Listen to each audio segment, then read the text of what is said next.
मातोरी मुंगसरे चाणशी मखमालाबाद गोवर्धन महादेवपूर परिसरातील प्रस्तावित रिंग रोडला शेतकऱ्यांनी तीव्र विरोध केलाय। याबाबत शेतकऱ्यांनी एकत्रित येत रस्त्यावर उतरत प्रशासनाविरोधात आत्मदहनाचाही इशारा दिलाय। शहराबाहेरील 66 किलोमीटर लांबीच्या प्रस्तावित नव्या रिंग रोडला मखमालाबाद मातोरी चाणशी मुंगसरा महादेवपूर आणि गोवर्धन गावातील बागायतदार शेतकऱ्यांनी तीव्र विरोध दर्शवलाय। संपूर्ण परिसरामध्ये उत्कृष्ट दर्जाच्या फळबागा भाजीपाला पिकवणारे शेतकरी या प्रकल्पामुळे भूमिहीन होण्याची भीती व्यक्त केली जाते। याबाबत शेतकऱ्यांनी आपल्या व्यथा मांडल्या। या ठिकाणी जो रिंग रोड होत आहे सिंहस्थाच्या नावाखाली, आज जर या ठिकाणी मखमालाबाद, मातोरी, मुंगसरे, चाणशी, त्याचप्रमाणे जलालपूर असेल किंवा गोवर्धन असेल, या शेतांवरनं जो रस्ता होत आहे, खरोखरच आज सरकारला माझी एकच विनंती आहे का आज तुम्ही प्रॉपर सर्वे करावा, प्रत्येकाच्या शेतावर यावा। जो बाधित शेतकरी त्याचं प्रॉपर किती क्षेत्र जातं आहे, घर जातं आहे, विहीर जातं आहे, या ठिकाणी अधिकाऱ्यांनी येऊन त्याचा जागेवर स्पॉट सर्वे करावा आणि मग निर्णय घ्यावा। कारण एकंदरीत परिस्थिती बघता सगळेच शेतकरी हे अल्पभूधारक आहेत आणि ह्याच रस्त्याला समांतर 2-2, 3-3 रस्ते जॉईंट असतानासुद्धा ही अलाइनमेंट हेतुपुरस्कर ह्या शेतांमधून चाललेली एकंदरीत निदर्शनात येत आहे।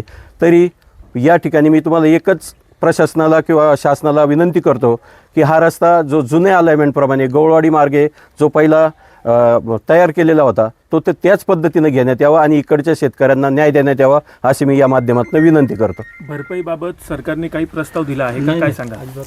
त्याबद्दल तर सरकारने काही बोललेलंच नाही। नोटिसा ह्या ग्रामपंचायतीवर किंवा तलाठी कार्यालयात देऊन तिथूनच सूचना दिल्या जातात, पण कुठल्याही प्रॉपर शेतकऱ्याकडे जाऊन सदर शेतीला तुला किती मोबदला भेटणार आहे, काय भेटणार आहे याविषयी कुठलाच खुलासा नाही। आज आपण कुठलाही एखादी खरेदी विक्रीचा व्यवहार करत असतो तर पहिलं हे मोलाचं बोललं जातं किंवा व्यवहार काय किंमत तिथून प्राप्त होणार आहे याविषयी विचार केला जातो, मग तो शेतकरी सहमती देतो आणि मग मोजणी केली जाते आणि मग खरेदी दिली जाते। पण इथं तसला कुठलाही प्रकार नाही। डायरेक्ट मोजणीला प्रशासनाकडनं लोक येऊन बळजबरीनं शेत्या या ठिकाणी मोजणी करायचं काम चालू आहे, पण हे निश्चितच अन्यायकारक असं दिसून येत आहे। तर सरकारने याचा विचार करावा।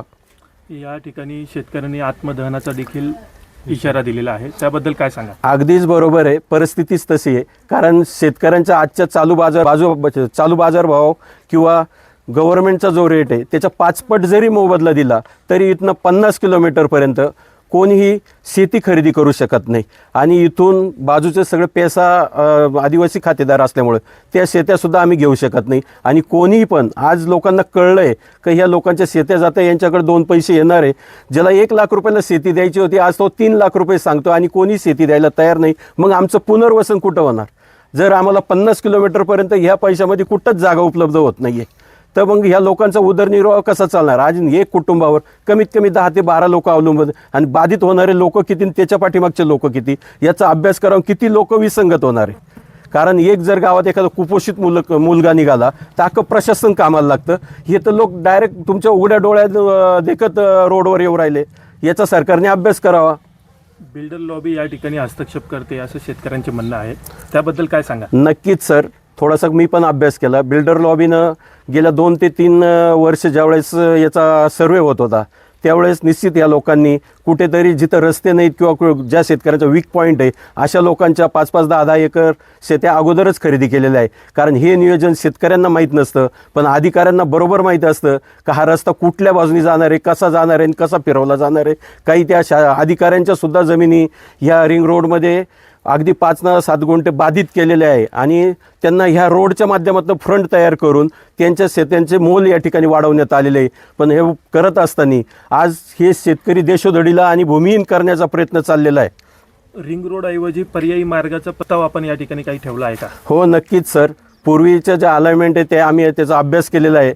पूर्वीच्या ज्या अलाइनमेंट आहे ते गोळवाडी, रामसेज त्या मार्गे होत्या आणि तिकडचा अगदी ओसाडी एरिया आहे आणि त्या लोकांच्या ग्रामपंचायतीचे तसे ठराव पण आम्हाला त्या लोकांनी येऊन दाखवलेले आहेत का सदर रस्ता हा आमच्या बाजूने टाकावा, जेणेकरून आमच्या ओसाड जमिनी गायरानं असतील किंवा शासकीय जागा असतील यामधून गेल्यानंतर इकडच्या भागाचा निश्चितच विकास होईल आणि कुठलाही सदन शेतकरी याच्यातून बाधित होणार नाही हे निश्चित दिसून येत आहे। तर सरकारने याचा पुनर्विचार करावा।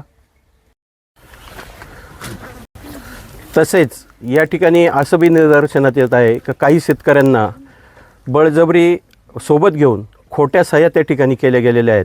त्या सह्यांची पडताळणी समोर अधिकाऱ्यांनी करावी का जे खातेदारसुद्धा नाहीत, ज्यांचा एक गुंठासुद्धा जागा जात नाही, अशा लोकांचे सुद्धा सह्या घेऊन असे निवेदनं तयार करून भूसंपादन अधिकाऱ्याच्या टेबलवर असे पेपर नेऊन आमच्या गावाची 80% 90% सहमती झाली असं सुद्धा या ठिकाणी भासवण्यात आलेलं आहे. तर माझी प्रशासनाला एक विनंती आहे का समोर ज्या सह्या ज्या खातेदारांनी केलेल्या आहे त्यांना बोलून त्या सह्यांची टॅली करावा. काही लोकांचे काही स्त्रियांचे अंगठे आहेत तिथं सुद्धा सह्या मारून दिलेल्या आहेत.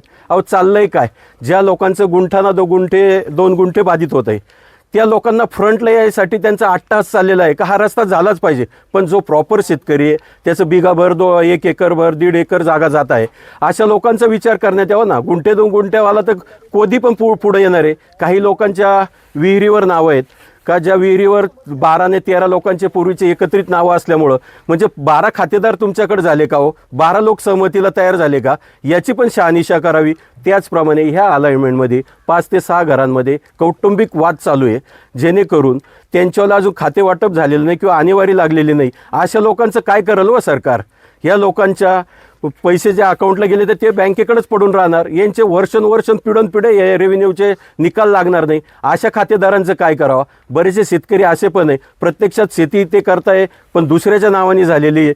मग अशा लोकांनी काय ह्या पैशाचा उपयोग काय होणार आहे त्यांना. निश्चितच या माध्यमातून या लोकांवर मोठा अन्याय होणार आहे. तरी ग्राउंड लेवलला ह्या अधिकाऱ्यांनी यावं, प्रॉपर स्टडीज सर्वे करावा, मगच निर्णय घ्यावा अशी या माध्यमातून माझी अपेक्षा आहे. आणि मुख्यमंत्री साहेबांना पण विनंती आहे का निश्चितच आमच्यासारख्या सर्व शेतकऱ्यांना एक आमची मीटिंग लावावी आणि आमच्या व्यथा तुमच्यापर्यंत मांडाव्या. याच्यासाठी आम्हाला थोडा वेळ जर दिला तर नक्कीच फायदा होईल. मी या सरकारचं निश्चित अभिनंदन करेल का जेणेकरून का आमच्यासारख्या गोरगरीब शेतकऱ्यांना बोलायची संधी दिली जाईल आणि निश्चितच याच्यातून काहीतरी मार्ग निघेल अशी अपेक्षा बाळगतो. रिंग रोड जो आता सिंहस्थ कुंभमेळ्याच्या नावाखाली जे रिंग रोडचं जे काही प्रस्ताव सरकारने चालू केला आहे, आज या रिंग रोडमध्ये कमीत कमी महादेवपूर, गोवर्धन, मुंगसारा, चांशी, मातोरी, मखमालाबाद या गावामधील टोटली बागायती क्षेत्र हे नष्ट होत आहे आणि कमीत कमी 20 ते 25 कुटुंब आज पूर्णपणे भूमिहीन होत आहे.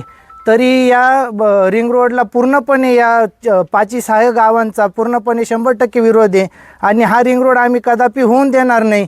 त्यांना पर्यायी मार्ग असतानासुद्धा सरकार काही बिल्डर लोकांच्या आणि काही अधिकाऱ्यांच्या जमिनींना फ्रंट येण्यासाठी पूर्णपणे शेतकऱ्यांना मारी घालत आहे. आज 2 ते 2.5 महिन्यापासून आम्ही पाठपुरावा करतोय सरकारचा, पण तरी आम्हाला सरकार कुठल्याही प्रकारचं आश्वासन किंवा कुठल्याही प्रकारची मदत करत नाही.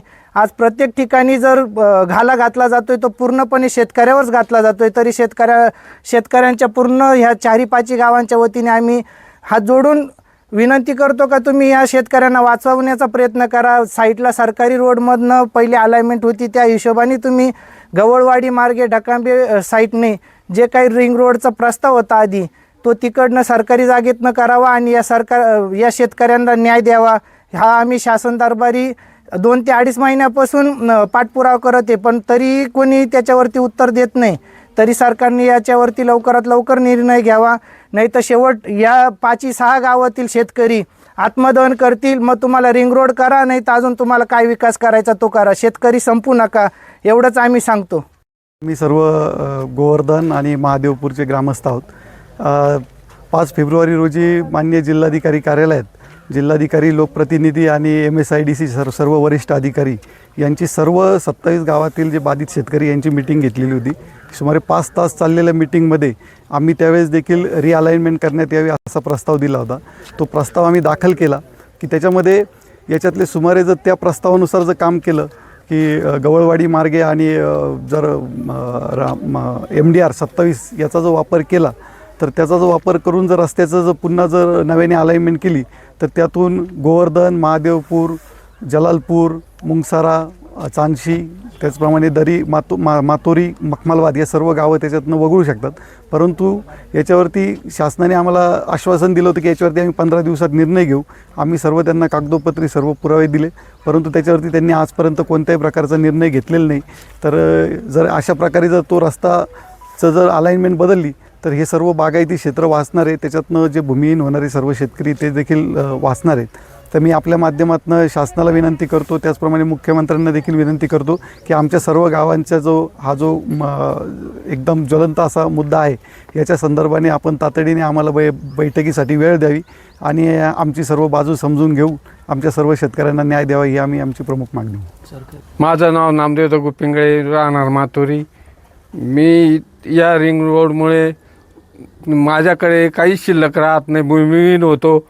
मला प्यायला पाणी राहणार नाही. घर बघा माझं, या घराची परिस्थिती काय आहे. मी बारदान लावून राहतो तरी पण सरकारला माझ्या घरावरती बुलडोजर फिरवला आहे. तरी मी सरकारनं माझ्या परिस्थितीकडे पाहून निर्णय घ्यावा अशी माझी विनंती आहे. मला राहायलाच घर नाही, मी भूमिहीन होतो. मी राहायचं कुठं? मी आत्मदहन केल्याशिवाय राहणार नाही, नाही तर विहिरीत जीव देईन. माझी एकच विहीर आहे, त्यावर मला पाणी प्यायला राहणार नाही. काय करायचं याच्यावर? प्रशासनाने आणि संबंधित अधिकाऱ्यांनी आपल्याशी काही चर्चा केली आहे का? काहीच नाही. मला नोटीस पण दाखवेल नाही, डायरेक्ट मोजणी करायला आले. दिमाकाबाई किसन आडके. माझं विहीर चालली, माझं घर चाललं, माझी जमीन चालली, सगळं चाललं. कसं काय करायचं? पोरांचे शिक्षण, पाणी, 2 मूल, यांना 2 नातू, हे कसं काय रस्त्यावर नेऊन ठेवायचे का? काहीच राहत नाही, काही म्हणजे राहत नाही. आणि मी कुठं जाणार म्हातारा माणूस? हे पावर. आणि या सरकारनं कसं केलं? हे आमच्याच मोठ्यावर पाय दिला त्या सरकारनं. नोकऱ्याने आम्हाला काही नाही. आमची 2 मुली आहे, शिक्षण करताय. पोरं ITI करतात, पोरं 12वीला आहे, इंजिनियरला पोरं आहे, त्यांचे शिक्षण आहे, त्यांना लाख रुपये खर्च आहे त्यांना. आम्हाला आम्ही दोघं मला नोकऱ्याने आमची फक्त शेतीच फक्त आम्हाला आत्महत्या केल्याशिवाय काहीच पर्याय नाही. आता एवढं कर 10 माणसं आत्महत्या करणार आहे. आमचं सर्व उदरनिर्वाह शेतीवरती, आणि जर शेतीच नाही राहिली तर मग आम्ही जगून काय करणार आहे? तर त्यामुळे आम्ही सर्व आत्मदहन करण्याचा निर्णय घेतलेला आहे. मी अलका उत्तम पिंगळे. मी राहणार मातोरी. माझी शेती 80 गुंठे शेती आहे माझी. त्याच्यातनं माझी 65 गुंठे ही रिंग रोडमध्ये जात आहे. शासनाने भारतामध्ये कृषीप्रधान देश म्हणून घोषित केलेलं आहे आपल्या भारताला. पण मग त्यात कृषी जो जगाचा पोशिंदा आहे त्याच्यावरच त्यांनी जसा रिंग रोडवरनं घाला घातलेला आहे. कुंभमेळा होऊन जाईल, कुंभमेळा संपेल, पण त्या शेतकऱ्याची किती हाल होतील.